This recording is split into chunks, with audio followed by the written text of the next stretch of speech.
Namibia, a land of contrasts. As one of the top 50 largest countries in the world, it's also the second most sparsely populated nation with only 2 million people. But despite its small population and harsh climatic conditions, Namibia is a country rich in resources. It's the world's 6th largest diamond producer and recently revived its uranium industry, making it the 2nd largest uranium producer in Africa after Niger. Agriculture is dominated by the beef industry, but there are inroads in the north where government is ploughing in money to improve food security into what is mainly a subsistence farming area. And while the country celebrated its independence from South Africa some 20 years ago, it remains tightly connected to the Southern African powerhouse, making it vulnerable to economic and political disruptions there. Like other commodity-driven African countries, Namibia faces a challenging year ahead. Economic growth is expected to slow to 1% this year, as the global economic growth rate drops to 0.5%. And this slowdown means the country's 2 top foreign exchange earners will also see a loss in revenue. The heaviest blow will come from the diamond industry, where output is expected to halve this year, and analysts say by 2010, production will come to a halt. Namibia as an exporting country, I mean, we're still an exporting country. We export diamonds, we export uranium and copper, for example. And all the prices for those commodities actually been affected simply because there's no more demand for as high demand as it used to be for those commodities. And obviously now not having that demand, we'll start producing less, and therefore the economy will start growing much slower than it was doing before.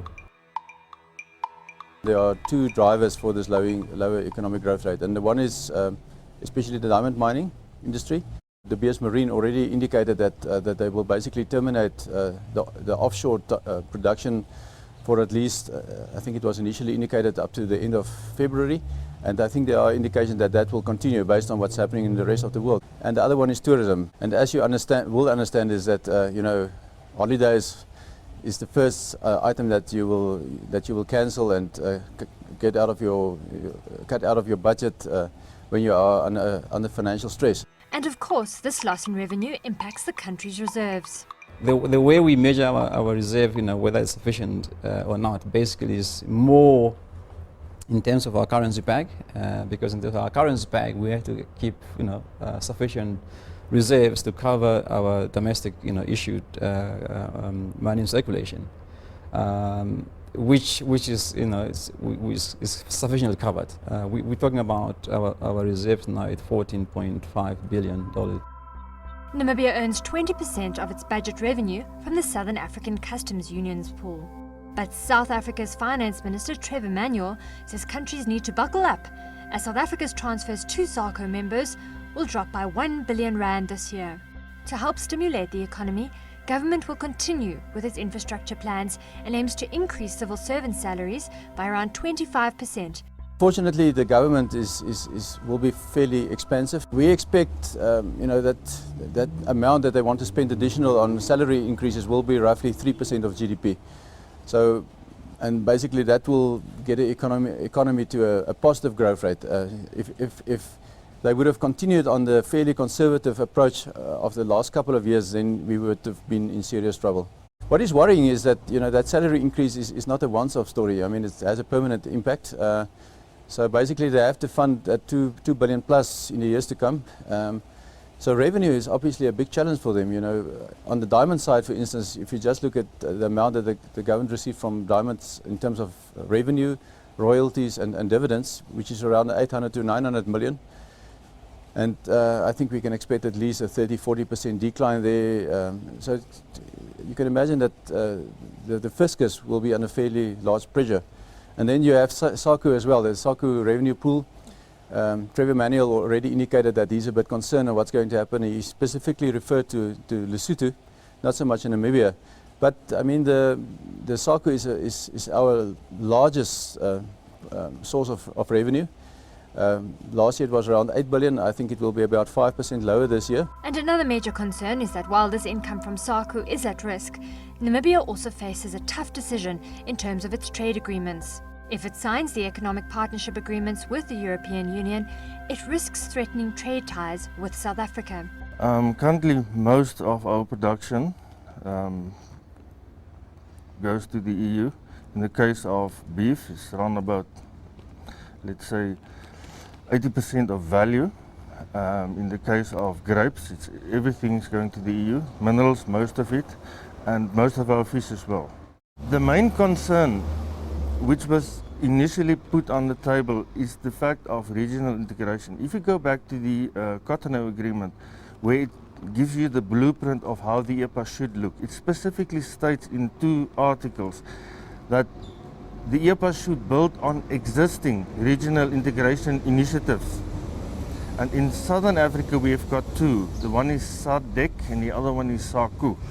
Now SADC is already split in 4 because of different configurations where the countries are negotiating EPAs with the EU. Now the second one on the fire at the moment is SACU. Now if you go through with the EPA, then you go against what was proposed in the Cotonou Agreement to enhance regional integration, and in this case it will just precisely do the opposite. The most favored nation clause, that's one of the other problems. It means that in any case where SACU as a group negotiates a preferential or free trade area with someone else, automatically the EU will benefit from that. And I mean, it's a question of you are doing something now that you can benefit in the future without doing anything. I don't think that's fair against developing and African countries in particular. But it's not all doom and gloom. There might just be some relief in the commodities sector. Uranium is one resource where there is still global demand as the world moves away from fossil fuel energy sources.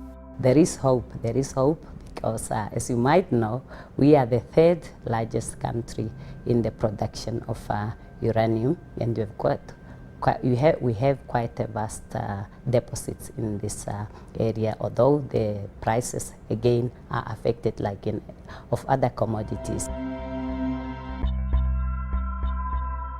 There are areas, pockets of optimism, particularly in the uranium as well as gold areas.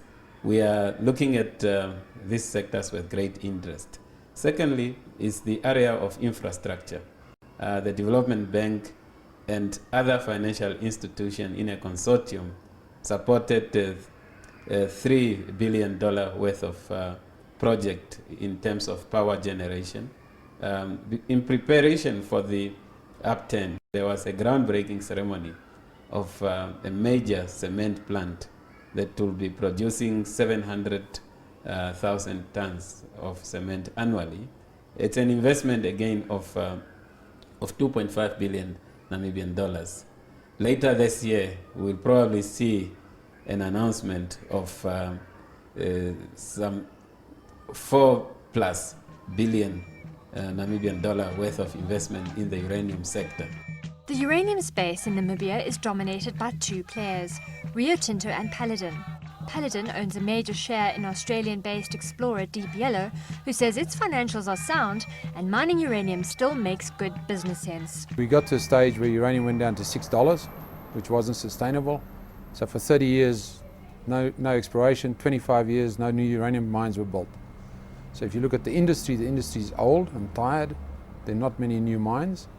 So as I said, Langheinig was the first new conventional uranium mine started anywhere in the world in the last 25 years. There's not technology available, so engineering, all that side's a problem. If you come to what's sustainable in a price, you don't need $138. The long-term price at the moment is between $75 and $80, where our scoping studies and feasibility work use a price of $65 US. Just like gold, if the gold price is $1,000, you can probably work a gram of gold. Uranium is different because it's a long-term supply, so you can't just make uranium for no reason, because what do you do with it? So that's why a lot of the mines closed when the uranium industry collapsed, because they didn't continue. I'm talking about the 70s and 80s, because they didn't build more nuclear power plants.